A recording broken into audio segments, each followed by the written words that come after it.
Hello and welcome to What Else is New. I'm Kelly Green and this is my little show where we go through a bunch of open tabs, some interesting things that I found on the internet, on the YouTube, and through the socials over these last few days or a week. So we'll just do a quick little preview what we have. We got lab leak song, we got US bioweapons behind Lyme disease question mark. We got the real reasons CEOs hate remote work, alignment faking, gloves off, stop him now, this is how our republic ends. We've got the motives behind direct action happening at the halftime. Now again, sorry, I guess this isn't new at all. This is already more than a week old. We've got a little clip from Sandy and Nora, episode 309, Faux Canada. How Elon hijacked the government. Quick little clip from a lawyer. Ooh, we got a bunch of stuff over here. Where are we? We have massive methane leaks in Antarctica. Something new. Something about USAID. And then something else which I'll skip over. That'll be a little bit of a surprise. We have dystopia versus utopia. Is big tech building 1984. But I'm basically going to focus on Julia McCoy on that one. We have, oh, this is excellent. Somebody is tracking all the different actions that Trump and company are up to. Rabid dogs, a little clip from Bill Burr. Uh-oh. Wildfire suppressants rife with toxic heavy metals. Can AI reproduce itself? A couple little clips from that. We've got something on mutual aid, climate-driven ocean heating. What in the world do we got going on here? I don't know. I'm deleting it. The dark side of AI.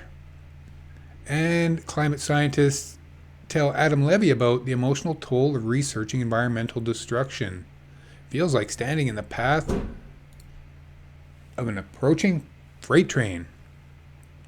It sounds like somebody in the house doesn't like this and has closed the door on this action. So a few open tabs to run through. If you don't want to stay for the whole video, that's fine. All of these links for this stuff is down below in the show description. Feel free to open up those tabs and explore some of this stuff on your own in depth.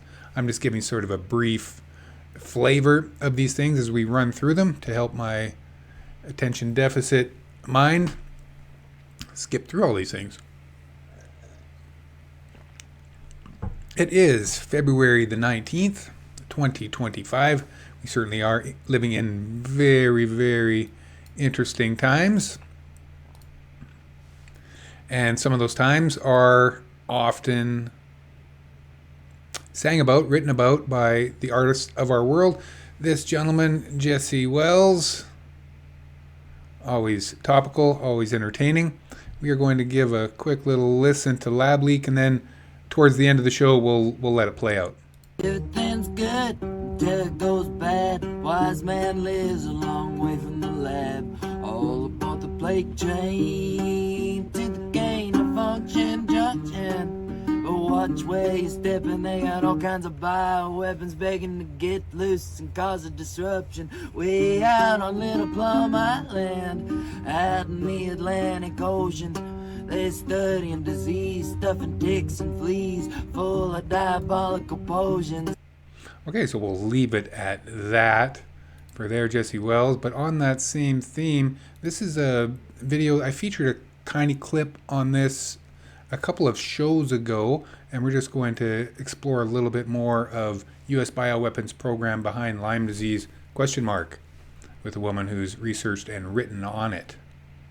We know for a fact that the U.S. government has had a long history of experimenting with biological weapons, and then Plum Island, coincidentally just a few short miles away from where Lyme disease was first appeared, was a top secret bioweapons research lab. So what evidence have you found that suggests that Lyme disease did actually come from a lab, and was it perhaps part of a Cold War era bioweapons program? Well, it hasn't been definitively proven that Lyme disease was engineered and weaponized, but what we know for sure is there was a concerted program, almost as large and secretive as the Manhattan Project, to weaponize fleas, ticks, and mosquitoes. And by weaponize, I mean injecting them, inoculating them with some of the most deadly diseases with the intent of dropping those insects on an enemy population, a city, to weaken that population and tie up their medical resources so it'd be easier for an invasion to happen. So there is definitive, undeniable proof that we were weaponizing those bugs. Whether or not Lyme was engineered, it hasn't been proven yet, but I wouldn't rule it out. Yeah, probably a good idea not to rule it out. These things are going on. It's very interesting, actually, just to talk about these things for a change, because for a long time it was very difficult for folks on the left or in the center to talk about these programs, and you're kind of siloed off or canceled and called a conspiracy theorist or whatever. But it's very important, and it's interesting now that we've got a shift in power in the United States for the worse, that these things are, it seems more comfortable that people on the YouTube and other political commentators are able to speak about this stuff a little bit more freely. So that's interesting. Take a look at that U.S. bioweapons program behind Lyme disease. You know, these things are happening. There's research going into all kinds of interesting stuff that we don't know about or maybe don't want to talk about fully. And it's one of those examples where maybe a couple of different things can be true at the same time. Okay, jump shift over to the real reason CEOs hate remote work. I thought that this was a little bit ironic, I guess, and funny. Even Zoom, the company this is, now throwing in the towel on fully remote work.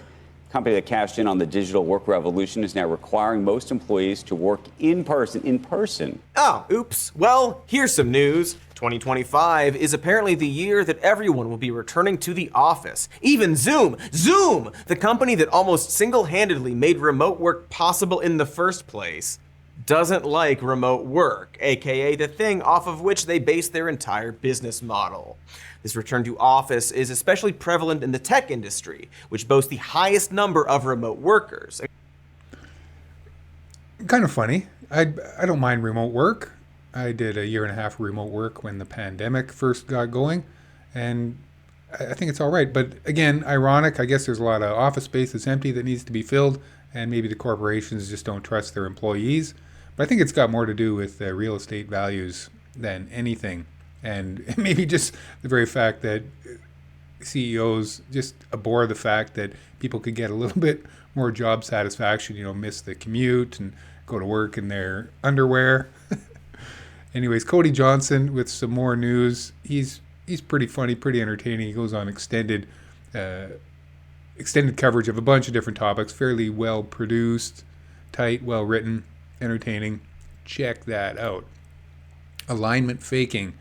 Okay, it's been a few days since I've watched this. This is from 7 days ago, so let's just see what Sabine And I has have to to say. say, AI's made remarkable progress at taking over the world. The first good news for AI was that pretty much the first thing Trump did after his inauguration was to revoke an executive order from the Biden administration on addressing AI risks. The purpose of that order was to require AI companies to conduct safety tests if their systems pose risks to US national security, the economy, or the public. Seems like a reasonable idea to me, but it's gone now. So yeah, that is probably a really good idea that there was, but now there isn't. So something to keep an eye on, because we know that we know who's really big on AI and who's really running the government down in the US. So it's very apropos that those safeguards, or whatever safeguards were there, were removed almost immediately upon this most recent presidency. Now, with regards to that, there are some fight back. This is Jessica Denson. So she's come up on my feeds ever since this recent inauguration, and she's building up a resistance. So here she's talking with Dean Obeidallah's call to action. How the Republicans, let's see what he has to say. I think we're at a point where people can't believe where we are, and we sound hyperbolic. And what's so undermining a little bit of our argument is that the same Democrats who said Trump was a fascist, a threat to our freedoms, a threat to our democracy, don't use that language anymore. The same leaders. And I'm like, you're making us look like we are hyperbolic when we were on the same page before the election. Then Democrats lost, and they're like, okay, that was just messaging. No, it wasn't. It was real. It's true. Trump is that threat. The guy attempted a coup. The guy incited a terrorist attack, and now is pardoned the terrorists who attacked it. It's like bin Laden having the ability to pardon people who were in Guantanamo Bay after 9/11. That's what Trump did. This absolute crazy making. Yes, for many years, nine years now, people have been correctly using the strong language to describe Trump and the plans that he has afoot leading up through his presidency and the different things that happened on his first term, all the way through his missed second term, running up to the election of now his real second term. So, I mean, yeah, why did the Democrats sort of ignore that and then lean heavy into it? And then as soon as Trump gets elected, they just kind of not talking about it at all and making us all seem like we're crazy. So where's the leadership on the Democratic side, and why aren't we calling this for what it is? And where's the support internationally with regards to this movement that has taken root and now blossoming quite heavily down the United States? Fascism. Call it for what it is, fascism. Okay, carrying right on along. This gentleman did an action at the Super Bowl. Excellent show. If you haven't seen it, check it out. Anyways, he unfurls a double flag with Sudan and Palestine stitched together, and he runs around and he's on the field for a good minute or two before he finally gets tackled. But we're not focusing on that particular, or on the action and what happened, but rather the motivation for that action. Part of the halftime show, and when I saw what my position was, it was a great stage, a large stage, and we know as a practicing Muslim, our Prophet Muhammad teaches us if you see a wrongdoing or you're aware of a wrongdoing, you must stop it with your hands. And if you can't stop it with your hands, stop it with your tongue. Speak out against it. And if you can't stop it with your tongue, try to stop it with your heart, meaning pray about it. And we know that's the weakest of faith. So I had an opportunity on a grand scale to bring awareness or speak out against a wrong of our Muslim brothers and sisters, because we know if one part of the body is hurting, all of the body is hurting. This ummah is one body. So I didn't want to face my creator and not with a sign of weak faith when I knew I had an opportunity to show I didn't have weak faith. So good for him. He saw something, said something, and did something. He took action. He saw the opportunity. He knew that he needed to do something. What you can't see on the video, and again, go check it out, he gets tackled pretty hard running around that field a little bit. But kudos to this gentleman. What is his name? They probably posted it earlier. Anyways, bravo. Good for you. Gotta love it. Okay. Sandy and Nora, a couple of Canadian podcasters. I'll show you a quick picture of them. Their show hosts, Sandy Hudson and Nora Loretto. So unnecessary right now, and this is what really scares me, because if we do not have a strong left-wing flank, history shows us in pretty much any example of rising fascism, without a strong left-wing flank, fascism will bowl everybody over. And you might be scratching your head and being like, I'm voting really hard. I don't know why I can't change Doug Ford from getting elected, or I don't know why my vote doesn't count. And it's like, because for those wondering, Doug Ford is the current Premier of Ontario running for re-election. It's not voting. It's not parliamentary politics that is going to save us. It is social movement pressure that then forces politicians of all stripes to do certain things. And if the left is not going to rise to the occasion now, then why do you even exist?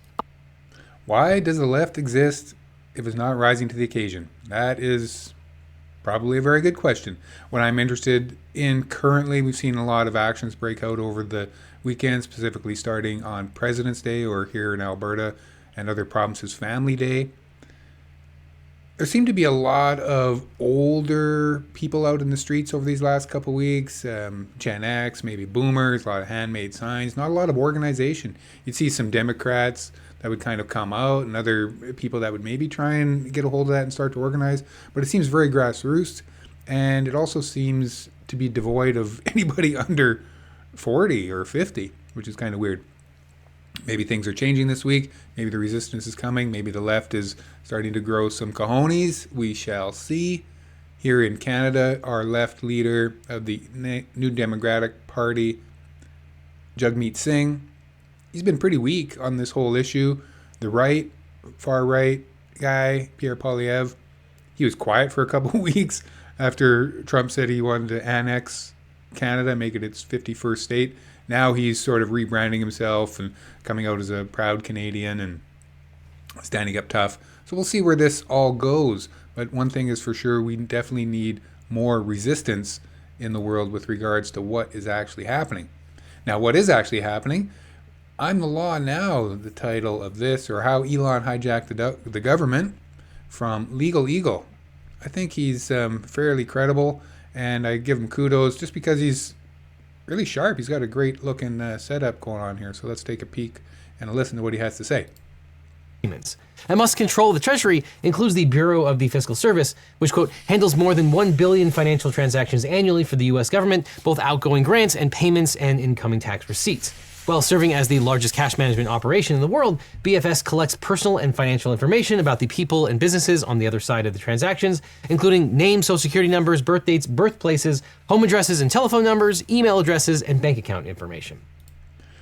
I chose that clip. I thought it was very interesting because not only is this operation sucking up all the data from the U.S. government, all these departments, like everything, all that personal data, all the people, all the companies, all the organizations, etc. But through the Treasury Bureau, they're also sucking up, they've already gathered all the data from anyone that does business with the United States, and now all that data is being sucked up as well. So every other country in the world, probably every company in the world that deals internationally and has any dealings with Americans, American corporations, or the American government. So another example of how completely awful this situation is with the amount of information that's being absorbed and sucked up by Musk, fed into his AI, and to what end? I'm assuming to control the world. We'll see. We shall see. Okay, breaking news. Massive methane leaks detected in Antarctica. Up to 700 meters long and 70 meters wide. So this isn't anything new. The planet is warming up. We know that. The hotter that it gets, the hotter it gets, because the ice melts. You get less reflective, more absorbing of the solar energy. The planet keeps warming. Also, really not doing ourselves any favors by continuing to put greenhouse gases up into the atmosphere. We got to cut that out if we have any chance or want any chance of surviving this century as a civilization. So check this out. I'm not going to go into the details of it. It gets a little technical, and I didn't actually pick out anything specifically to talk about anyways with regards to that, but check it out. It's important. Okay, this is also important. USAID. Now this was really big a week ago. It's sort of dying down now, but still a very big issue, and a lot of people really focused in on this. Apart from all of the other things that were going on, this got a lot of traction in the news cycles and on the interwebs, talking about USAID, because certainly this is an organization and a department of the U.S. government that has done a lot of good in the world. Let's just listen to this clip. Third is stifling development. So I've covered this a lot here in Southeast Asia. One of the U.S. government's obsessions here is the Mekong River. The Mekong River is on the other side of the planet from the United States. It has nothing to do with the U.S., has nothing to do with Japan or Australia, who often work with the U.S. to involve themselves in the Mekong. And what they're doing is telling nations along the Mekong River, you're not building dams, you're not developing industry along it. We're going to maintain these impoverished villages where they are fishing fish in the river to extinction, and we're going to keep it that way. And so the goal is to stop development within these nations, development together as a region, and development between the region and especially China. So this came on, I was listening to this, and I'm thinking something is wrong with this. First clue is that Americans would be trying to stifle development rather than trying to develop it for their own interests, especially when they've got organizations in the area. Now, the second clue was when he talked about the Mekong. Now, being a Gen Xer, I've watched a crap ton of movies in my life, a lot of movies about the Vietnam War, and you can't help knowing the geography of that area when doing so, and the Mekong River, the Mekong Delta, etc. So in my mind, I'm thinking, there might be something more to this story. Now, I honestly just Googled, or I don't use Google anymore, I use Ecosia. I just searched up really quickly Mekong River drug trafficking. And then I come up with this article, United Nations, UNODC provides a technological edge to address drug trafficking on the Mekong River.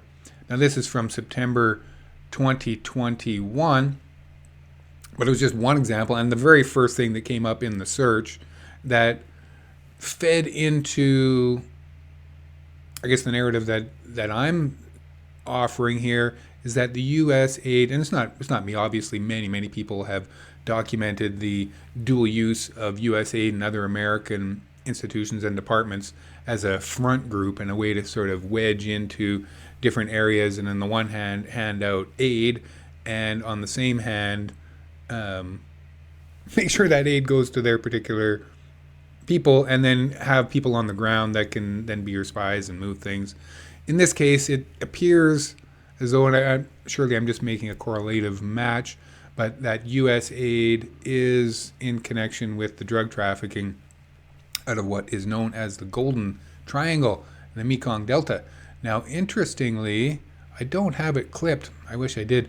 Sabby Sabs interviewed Keith McHenry on her show a couple of weeks ago. Keith McHenry is the co-founder of Food Not Bombs, and in that interview, he talked about his grandfather, who was a agent, member, officer in the OSS, the precursor to the CIA. And in that interview, he talked about how the OSS was directly involved, and in fact, it was their plans to bring heroin into the United States and then into black communities, which would dampen down a rising civil rights movement and sort of push away the attention from a misweighted GI Bill, I think is the way that it goes. I'll try and do something about that Sabby Sab story. Anyways, the point I'm trying to make is that it appears the Americans have been involved in this dirty drug trade for a very, very, very long time, and probably still continue to this day. And it's not new to them. It's probably every major government and empire in the world that is doing this kind of stuff. But the other job that he had was to distribute heroin to the black community in the United States, specifically to quell any possibility of rioting as a result of the fact that the GI Bill would be two-tiered. There'd be one for white people and one for black people, and they're very concerned black people would feel, since they were dying in the same trenches and in the same ocean as white people, that there would be an uprising. So his strategy, and the strategy of his friends, was to distribute massive amounts of heroin to black America to make sure they were busy doing that instead of resisting this unequal treatment by the GI Bill. Wow. Now we're going to go on to dystopia versus utopia. Is big tech building 1984? And what can we do about it?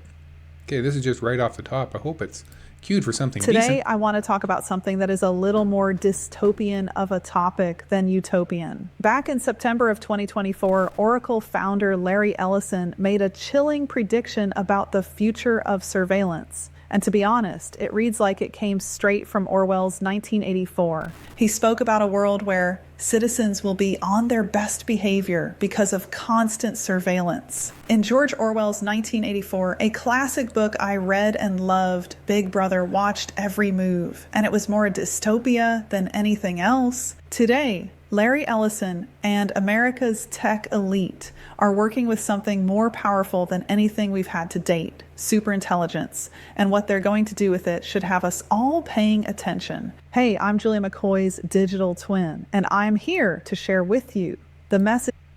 Okay, first off, I want to remark that, did you catch that? This character says it's Julie McCoy's digital twin. So she's trying to tell us that all this time, this isn't even real. This is an AI avatar that's reading her scripts for her. I don't believe it. Maybe it's true. But regardless, the point that she's trying to make is that these oligarchs are way out in the open, right on the level with what we were, I say we, definitely not we, but some people were worried about 5 years ago and really amplifying and talking about the Chinese social credit system and surveillance everywhere 24/7, and that, you know, if you're a good citizen, you get, you know, maybe some perks. If you do wrong things, you're a bad citizen, then those perks and access and abilities to operate in society freely, or as free as possible, are reduced. So that's kind of what they're talking about, building that apparatus with AI and 24/7, 365 surveillance. Okay, now I was mentioning earlier that somebody, and I'm sure there's more than one person, are trying to keep track of everything because it's almost impossible. It is impossible to keep track and figure out and try and keep straight everything that's been going on these last few weeks or months. And that's by design, obviously. This person, Professor Christina Pagel, she's gone through 69 actions and mapped out the pattern, showing how they fall. Can we boost that a little bit? No. This wants to zoink. Let's do that. So follow the link, check that out, the Venn diagram, if you're trying to keep track of everything that's going on. That might help you. How are we doing over here? Pretty good. U.S. wildfire suppressants rife with toxic heavy metals study finds. That's a tough one. I guess on the one hand, we need to suppress those fires when they're close to where people are living, but on the other hand, we're dumping thousands and thousands of tons of toxic heavy metals and other materials into that same environment, which is going to be a problem. Substances are rife with cadmium, arsenic, chromium, and other toxic heavy metals. They're a major source of toxic pollution, causing levels to spike in the environment. The products themselves contain metal levels up to 3,000 times above drinking water limits. Okay, so that's something to keep in mind, that sometimes the cures can be also bad, but we know that, don't we? AI reproduces itself. What's this fat cat's name? Dylan Curious. Okay, he's got some good stuff. Again, it's been 4 days since I first watched this, so let's see if it's relevant still. Let's just hope that all the AI models in the future are that beneficial for humanity, because frontier AI systems have surpassed the self-replicating red line. All right, so researchers are looking at a couple open source models. One of them is Meta's Llama 3 70B Instruct. The other was Alibaba's Qwen 2.5 72B Instruct, and found that they both do cross what's called, quote, the self-replication red line. They can duplicate themselves, and that means you could start, you know, like bacteria in a petri dish. They could just 2, 4, 8, 16, 32, etc., and it just blows up really, really quickly. So unlike OpenAI and Google's more powerful models, which were deemed safe, these less capable models successfully created independent copies of themselves in 50% and 90% of the trial. Yeah, it's probably fine. I mean, what's the worst that could happen, right? Let's see, I picked another clip. All right, let's talk about microplastics. I mean, I personally could be blowing it a bit out of proportion, but I'm starting to be like hyper aware of just like plastic bottles, and not even because it's bad for the environment, even though plastic is, and it is a concern. I'm actually really concerned about these microplastics just getting into my body and brain and just ruining me. And articles like this just emphasize why it is really weird that microplastics are everywhere in our environment, floating in the air, swimming in our water, and even making their way into our bodies. This new study in mice reveals that extremely tiny, we're talking like as plastic breaks down, it becomes smaller and smaller and smaller, but eventually it becomes small enough that it can just like slip into your blood and into your cells and into your brain. And it's still a molecule of plastic. It's still something that no animal on Earth has ever dealt with until we invented this. And when those particles are inside of our brain and body and the body doesn't know what to do with them, they can harm our brain by clogging blood vessels and stressing the immune system out. Yeah, this is a problem. Certainly the microplastics in the environment. We got to keep an eye on that one as well. What I found really interesting about Dylan Curious is that he's not really big on this. He's sort of focusing in on tech stuff for the most part that I've been able to glean. So when you see non-environmentalists coming into these issues, it's always interesting to get their take on it. And he seems to have a very good grasp, understanding on what the problem is and how it can become a problem. So a quick study, Dylan Curious, check him out for tech news and other news. Well-produced stuff. He's gonna blow up a little bit better. We're only at 20,000 right now, but you can see this channel is going to grow. In fact, I'll give him a little. Well, I'm already subscribed. There we go. Let's get all his videos notified towards me. Okay, this next little bit came off the socials. Take one step every day. Change is a practice, not an event. Here's a guide on how to get started changing this world. So this is in response to obvious events that are happening and the need to organize. And regardless of faith or ideology or political belief or situation, the one main common denominator that we can do and that we employ in our communities when times are bad is mutual aid. So you don't have to be an anarchist or Christian or a good neighbor. Mutual aid is where to go. All we have is each other. Now this is an excellent essay on mutual aid and the different things that people can do. And we often don't think, well, what can I do? What do I have to offer the community? Tons of stuff. I'm not even going to read all of these things. I've always been good on local resistance info sharing, putting on screenings and distributing zines and different things like that. You got tenant unions, different things, lots of work to be done. So lots of different things. Oh, that's interesting. Teach people lock picking. Land projects people can get away for a few days. Festivals, rituals, birth and pregnancy support, grief and death dueling, driving lessons, flying lessons, land reclamation, hospital and clinical defense, create a squatted hospital, learn how to squat. Interesting, squatting is fun. I once squatted a hospital.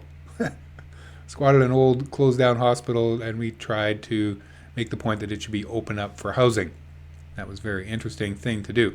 So mutual aid, lots of materials on that. I'm going to leave that link. Very important thing to do, and certainly something that I'm looking towards more of in my community, breaking out of this space where nothing of value is going to result and into the real world where hopefully we can make some impacts.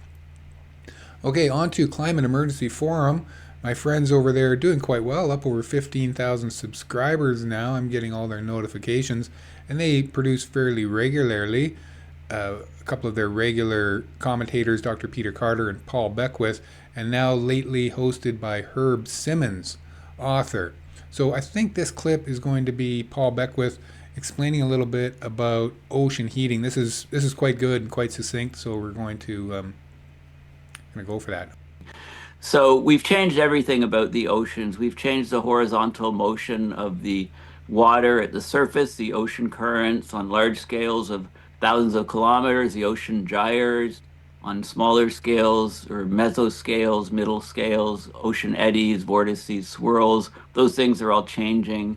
Of course, we've changed what's in the water, the acidity of the water from CO2 being absorbed, and we've had massive biodiversity loss of over 90% of all the large creatures in the ocean.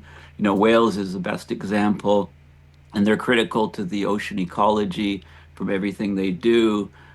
We've changed the seafloor in the shallow waters. The coral reefs are bleaching. The ocean floor is being scoured by trawl nets, etc., which disturbs their ecosystems. Of course, there's plastics in the water. There's oil spills. We've changed the way water moves in the ocean in the vertical direction. There's more stratification because of the warming surface layers, so there's less mixing to deeper levels. And this is very important because you need mixing, vertical mixing upwards to bring from deep water to shallow water to bring up nutrients, which the phytoplankton need at the surface. And you also need oxygen to go down to deeper depths from vertical mixing that way. And with stratification, we're getting less vertical mixing. We've changed the the big concern for a tipping point in the climate system is the AMOC. We're going to have a total shutdown of the Atlantic Meridional Overturning Circulation System, which brings heat up over to Western Europe, changing the Gulf streams. I mean, the risk is going up higher and higher. I attended just yesterday a talk by James Hansen.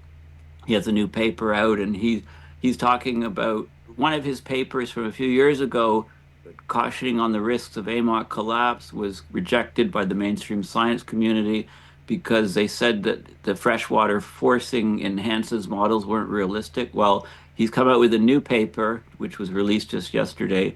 And the freshwater forcing, this is from melting glaciers in the Arctic mostly, is double what his original numbers were in the paper where the IPCC said, no, it's too large. It's not realistic. So the AMOC's okay.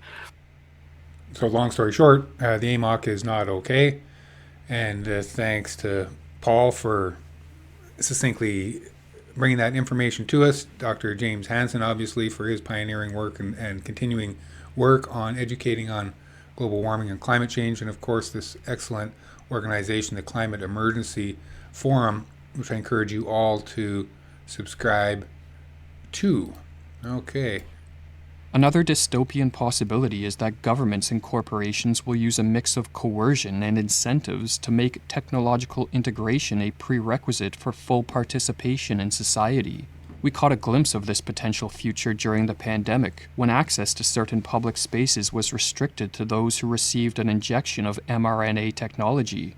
If recent history is any indication, in a transhumanist world, post-humans who merge with technologies would enjoy greater social freedoms and privileges, while legacy humans, those who choose to remain unaltered, would be marginalized and oppressed.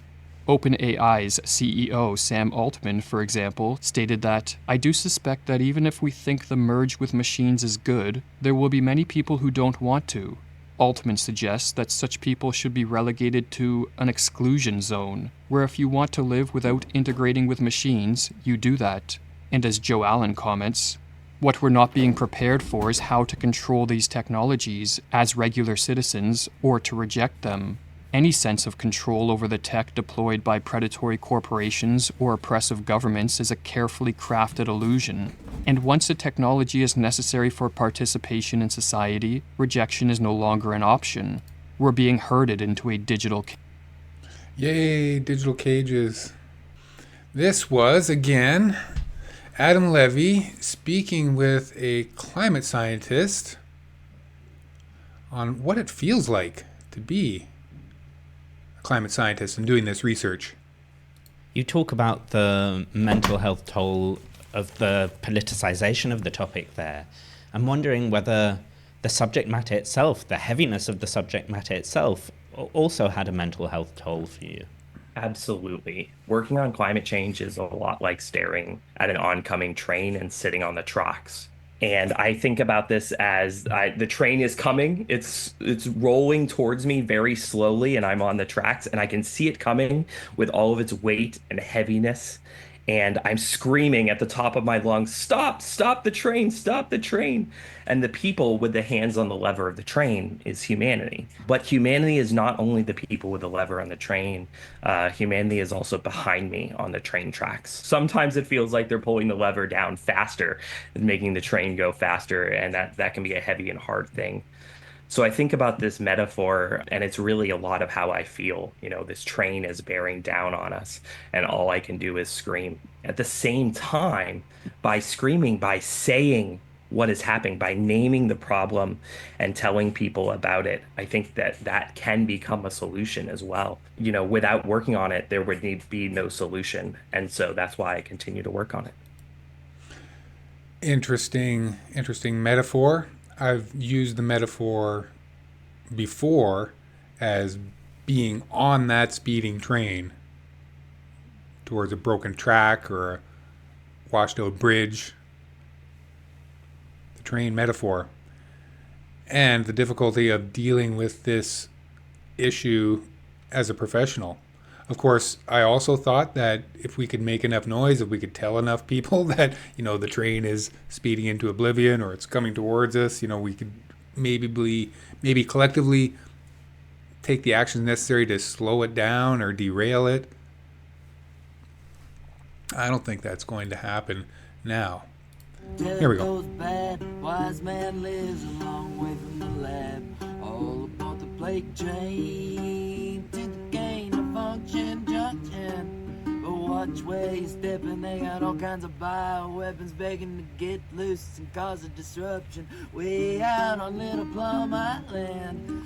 So Plum Island, that was spoken of in the video that we watched as one of the research facilities. And the woman who was speaking on that subject remarks later on in the video how Nixon had shut down the bioweapons program in '72, but a lot of the research just ended up being shuffled over to other departments and carried on to this day. And of course, we learned in the last 5 years that some biolab, I won't call it a bioweapon, but some biolab research is funded out third parties and even into other countries to continue on with the research. There's a lot going on in the world. We're not 100% up to date on. Disease called Lyme. Chronic fatigue can make you weak in the knees. More people getting it all the time, and the rent's always due on your government flu, and the rent is getting high.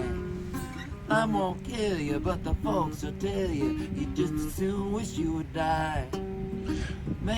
So thanks for watching the show today on February the 19th is when I recorded it. I don't know when you're watching it. Again, check out the links in the show description down below. Leave a comment and a like and a share and all that crap. Subscribe and ring the bell, blah, blah, blah. But importantly, if you're still here and you like this type of content and there's something new that you'd like to see explored a little bit, or if you have any tips on how to make the show better or stuff to include, yeah, send me an email, drop a comment down below, or whatever.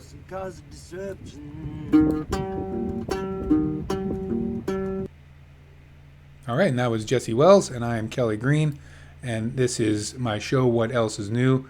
We'll see you next time.